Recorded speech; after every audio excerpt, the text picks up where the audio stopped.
Hello, this picks off from the last video where I took the bike all apart. I'm putting it back together now. First thing I do in this process is I'm going to give everything a coat of gloss clear coat. I do this because I don't want to repaint the whole entire bike, I don't want to repaint all those pieces, but I think the gloss just gives it a really pretty appearance. It's a really easy way that I like to use on anything old like this. Keep the original finish, but make it all shiny.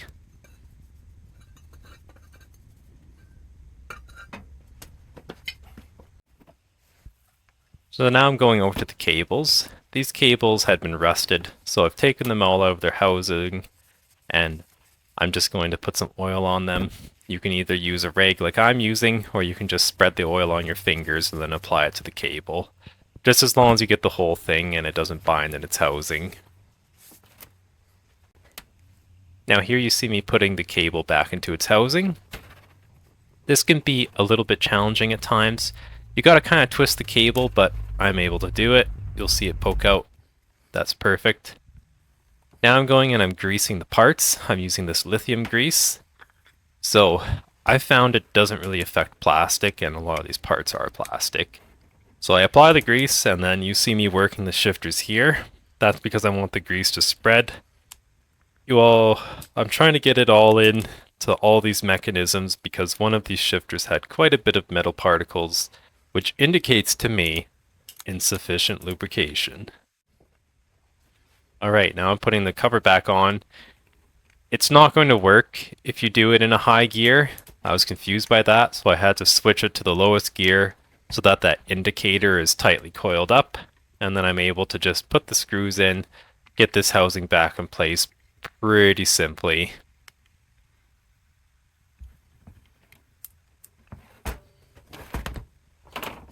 Now we're going back to the other side, and there's two possible covers for this, but it's pretty obvious which one's going to fit. So I just put the one that will obviously fit back on the handlebar, and I recommend you do the same. Use the one that fits as opposed to the one that doesn't. Now I'm dealing with these forks.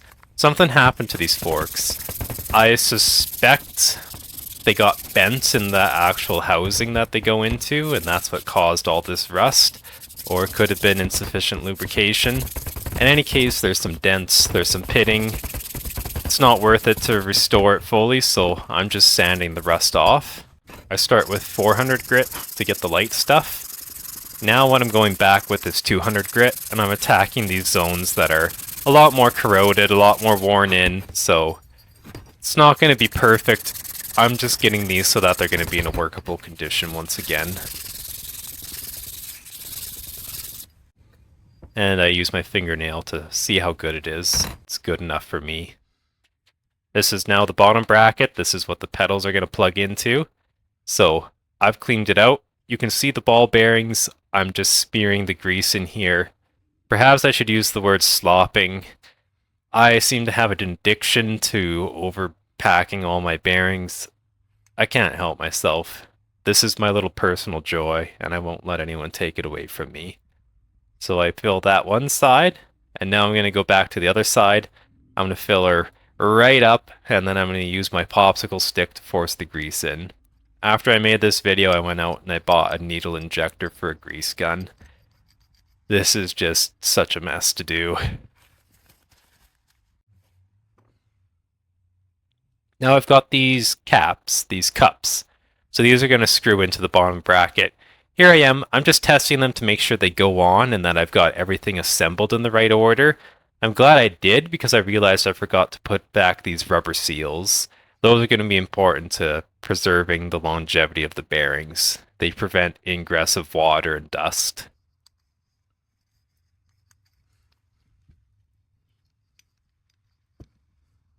Now I'm fitting the caps. I'm satisfied, they're going on pretty well. I know that I'm going to be able to get those onto the bottom bracket. I would just rather do a dry run here than put it on and have things go sideways. Now this is another one of those dust cover type things that prevents water and dust from getting into your bottom bracket. It's a little tough to install, you just have to keep persisting, and eventually you'll get it like I did there. I'm satisfied that works. Now I'm just going to tap it lightly to make sure that I can drive these things on. I'm able to. So now I go and actually install it. This one, yeah, it's not righty-tighty. It's righty-loosey, lefty-tighty. I never bother to remember which side is which. If you get it wrong, you just try it the other way. So I put that in one side. I screw it all the way in until it's finger tight. Then I can go to the other side and I can add the cap there. And then I'll come back and I'll tighten these later.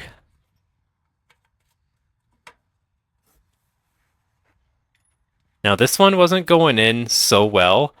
I could tell it wasn't cross-threaded, but it was a little resistant, so I had to go and get my wrench. Be very careful not to cross-thread these. I don't even know how I would begin to replace them. You see it spins freely? You want to make sure that you tighten it enough so that it spins freely. You don't want it to be seized. Now I'm going to be attaching the pedals, so I've got my nickel anti-seize. I'm just putting those on the pedals. They're not a particularly high temperature area, so I'm fine using nickel. I'm just holding the bike up there. I forgot which side is the power side. I don't want to put these pedals on backwards. I always do that. But now I'm able to put the pedal on. You see it'll spin and fall freely. Now I could put this little retaining bolt, I suppose you'd call it, on. It's just got an Allen head. So I screw it in until it's finger tight.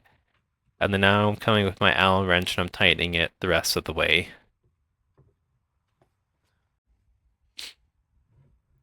Spins nice and freely. That's what I like to see. It's not binding, it's falling down straight. So now, to demonstrate, I'm just tightening this up. At the end of this clip, you'll see it tightened up all the way, and that shaft won't even spin. You do not want that condition. You want it to have it so that there's not any play, but so that it's still able to spin freely. Yeah, see that? It's not falling down. That's too tight. Alright, I got those things to the tightness I want. Now I'm going with some more anti-seize. So I just spread it all over there. And I take care to install my pedal opposite to the other one. It's a easy enough mistake to install them facing the right direction, so just make sure you don't. Now I'm putting in that bolt. This is to secure that other pedal. That would be the left pedal. The bolt is in. Then I can go with my Allen wrench and I can tighten it up the rest of the way. I'm going to be testing this shaft by spinning it.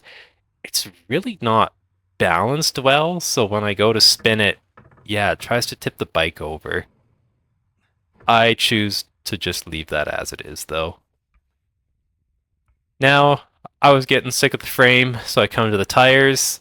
There's my classic overstuffing. I'm putting the bearings in now. I'm not going to show me putting in all of them. They're all in there. Now I can put in the spindle with its little cone race for the bearings to sit against. I can flip it over. That then lets me put in more grease. And then I'm going to also be able to put in even more ball bearings.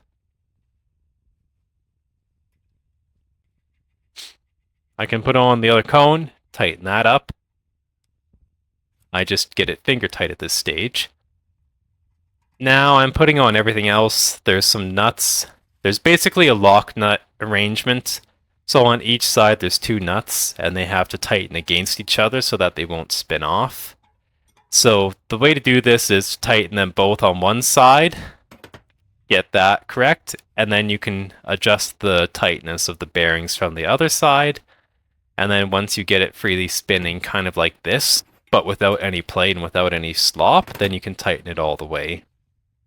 You do absolutely need a thin wrench for that part though. So I have it all tightened up. I'm putting on these dust seals. They're going to again keep the dust out, prolong the life of the bearings.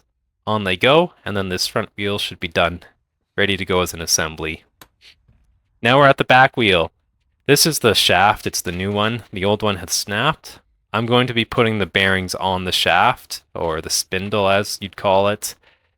I wish I would have put them on the hub. This actually made my life a little harder. Here you see me though, I've got it pushed in. I'm now on the other side. I'm putting bearings into grease. I'm spinning down the cone for them to bear against. And I'm just going to get that finger tight. Adjustment is the same as for the front wheel, so lock nut arrangement. There's two nuts. Lock one side tight against each other, and then you can go adjust the bearing tightness from the other side, make it so that it spins freely, and then you're good to go. This rear wheel happens to have a little spacer, so you need to remember to put that on the side which receives the sprocket and the drive chain. I have a little secret, I actually did it backwards on the wheel, but again, I'm going to live with that. I'm adding these dust covers now. So the key thing is that if there's two dust covers, you want them to interlock. That makes it so that the dust has to take a really circuitous route to get into the bearing, reduces how much dust will actually get in there. And then the other side, I'm now back on the caliper side, and I'm pushing the grease into the bearings with a screwdriver. I would just want to make sure it's really in there. So I'm going to do everything I can. I'm going to push it in with a screwdriver. I'm going to spin the wheel. Anything to make sure the grease is in the bearings instead of just watching from afar where it can't do any good. With that done, now I can go fiddle around with the dust covers. In this video I installed them wrong. I installed them not nested. I installed them stacked. You gotta keep them nested. I had to go back and fix that. Now on top of those, I'm just putting on all the nuts that'll hold the spindle in place and control the tightness of the bearing.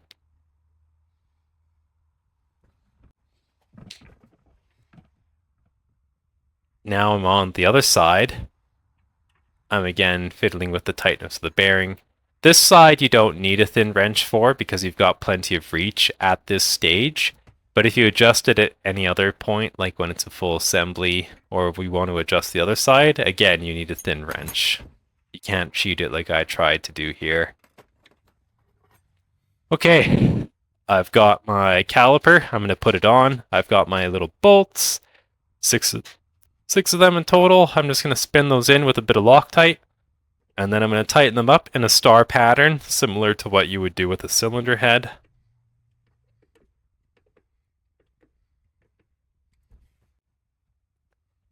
Now we're on the other side. So I'm greasing up this thread because I hate it when these things bind. I'm going to spin on, this is now all the free hub. I don't know the names of this stuff.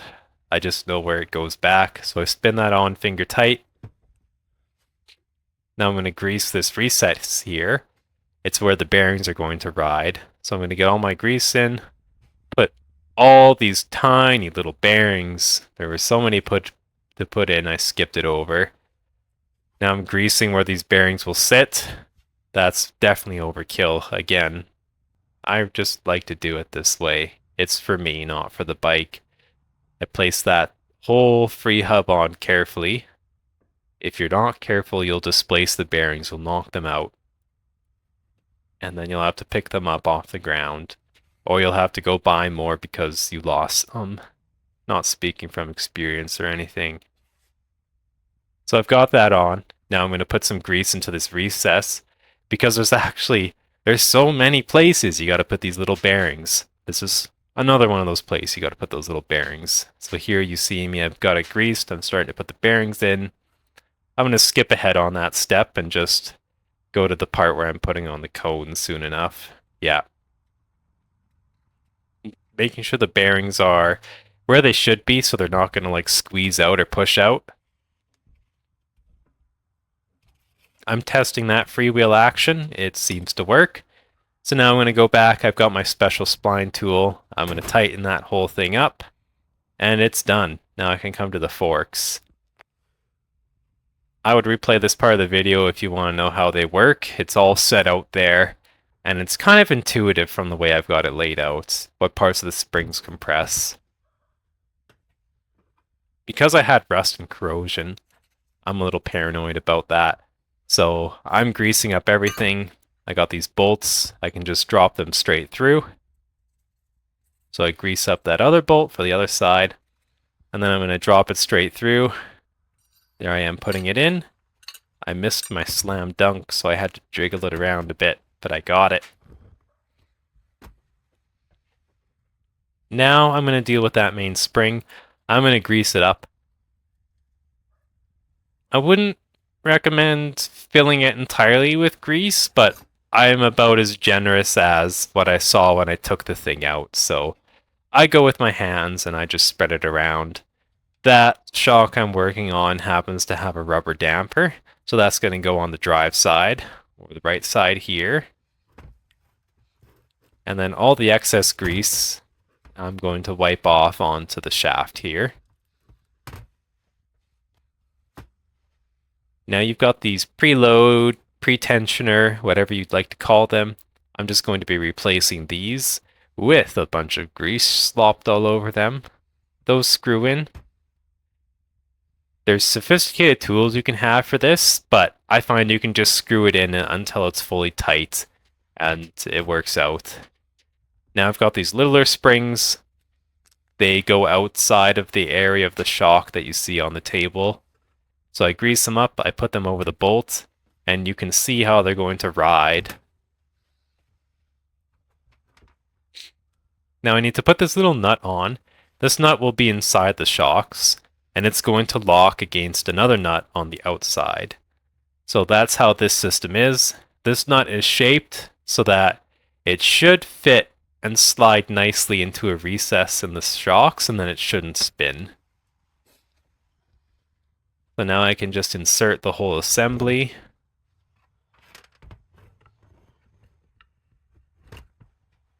Just put 2 rods into 2 tubes. It's not that big of a deal for alignment. And then those bolts will poke through. Yeah, you saw them come through there. Now I can put the nuts on them, and these are going to make sure that the shocks don't come off. Without these nuts, I guess your front wheel theoretically could fall out. Theoretically is enough of a risk for me, so I Loctite them down. I don't want these going anywhere. I spun it on by hand there, and then I go with my wrench and I just tighten it until it's tight. Here I am testing it. That's what it should do. That's what suspension does. Not a whole lot to say here. It's a pretty simple machine. Alright, I've got more grease. I'm greasing the bearings. This is where the whole steering column will go. So I grease those like a maniac. Look at me go. And then I'm going to put the bearings in their housing. I'm going to now push that stem through, the forks, the suspension, the steering. You can call it a lot of things. Make sure you put it in the correct way. It is possible to install it backwards. That's happened a few times. It's just hard to keep everything in track when I'm also filming stuff. But I put that in. There's a bit of a rubber seal, so I put that on. There's also a cup for the bearings to run in, so I had put that on previously. I've got these spacer washers that I'm going to put back in as well. And then the next step is I've got some proper spacers. I put them back exactly the same way as I found them. I don't think order matters. You can put them in any order. Now this is where the handlebars will connect, so I put that on. This is my favorite fastener because it's got that fancy writing circle thing on it. You put that in, you tighten it up with the Allen wrench, and then that's what holds the steering in place. So there I am, just screwing it up nice and tight.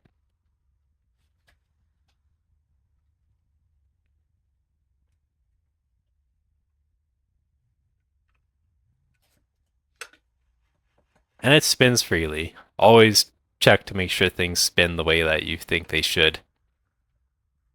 That is still loose. I'll have to come back and actually tighten the bolts on the assembly itself. It's not done by that bolt that goes vertically. Now I'm putting on the handlebars.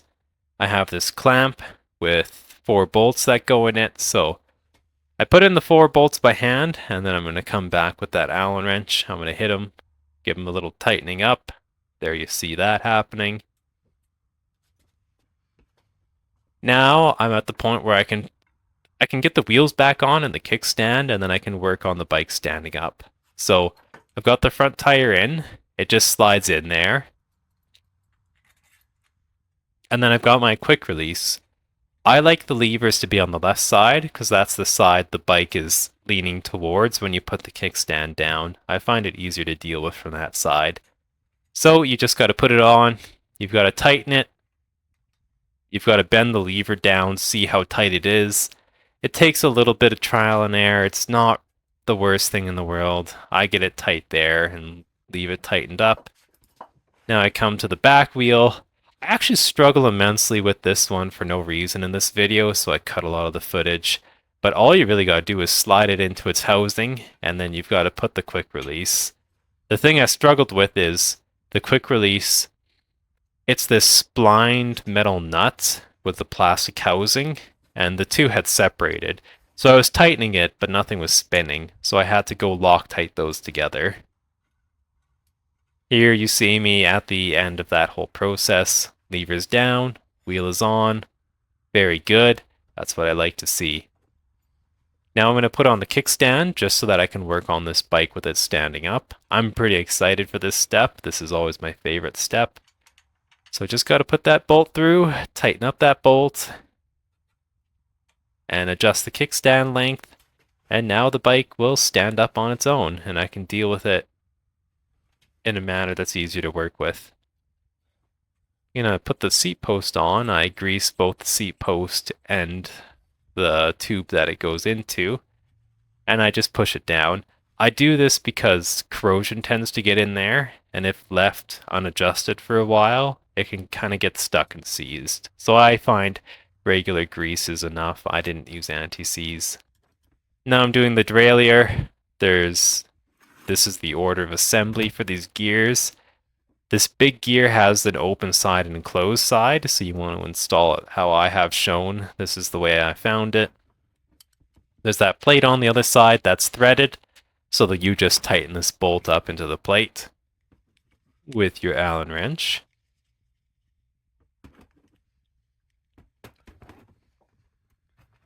Now I'm going to go put this smaller gear, this smaller sprocket, whatever you wish to call it. So I push that bolt through, put on the rest of this little assembly in order, swing that over. And you kind of have to push the rest of the derailleur out of the way. There's a lot of spring-loaded parts that let you do that. You may want to put it in a vise. I just struggled with it in my hands, and then cut the footage. Alright, there's the derailleur. There's where it's going to go. Pretty intuitive, you just screw it in. You need to make sure you don't screw it in too tight though, or else it won't pivot at all. And that means that your gears won't work either. So there I am, just testing how well it turns. Turns well enough for me. Now, I think this has also turned the derailleur. It's the part that controls the gears at the front. There's 3 gears that I can select from. And all this derailleur stuff, it's just going on roughly. This is something I have to fine adjust later. Now I'm ready to put on the calipers. So I've got my real calipers here. I'm just testing that things actually turn and spin the way they should. I'm satisfied with this, the way it works. So now I put the bolts in. I actually have some Loctite on these bolts. I don't want this part of the braking system to fail. That shows you the cable routing.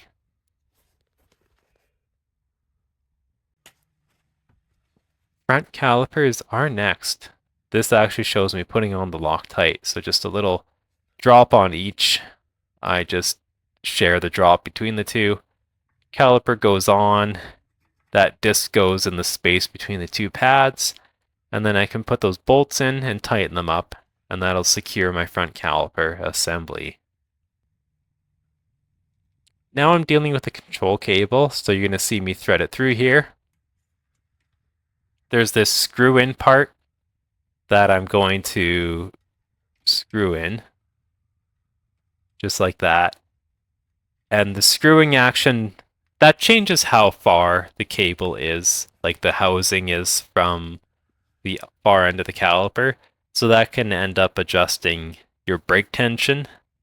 That's one of the ways to adjust it. So now I've got the brake cable in this lower part of the caliper, and I'm just going to clamp it by spinning that bolt. Now I can put the levers onto the handlebars. You'll notice I put one of the grips on. Guess who has to take that off again so that you can put the levers on? So don't put those grips on until the very end. So I've got one lever on. I'm now tightening it up into place. I'll adjust it later on the road to get it the way I like.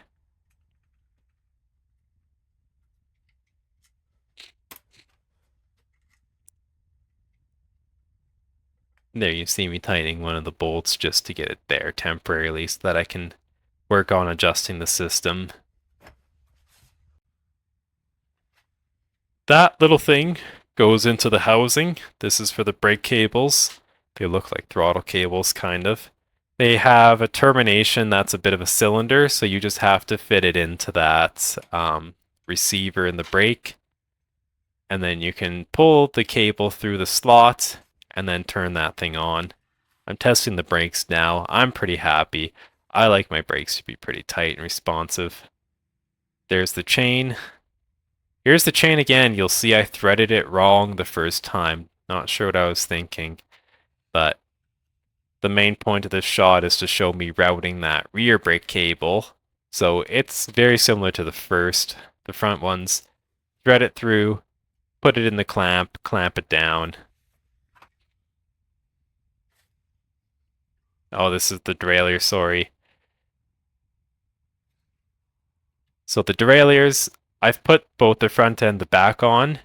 These took me a long time to adjust. I just went to a park near my house, rode up and down the path, shifted gears, and adjusted little tiny screws to make sure the derailleur was working correctly, as well as the tension of the cables. Pedals went on, and now the bike is all done. Everything's back in place, reflectors, everything else. So that's how you reassemble this. If you cared about your bike a little more, you'd probably do a more thorough job, but this is just a bike for commuting, and it's already at the end of its life. I'm just trying to get a bit more life out of it, and that's how I've chosen to reassemble it. So if you've got a simpler assembly, I hope this video was helpful for you. Thanks for watching. Take care.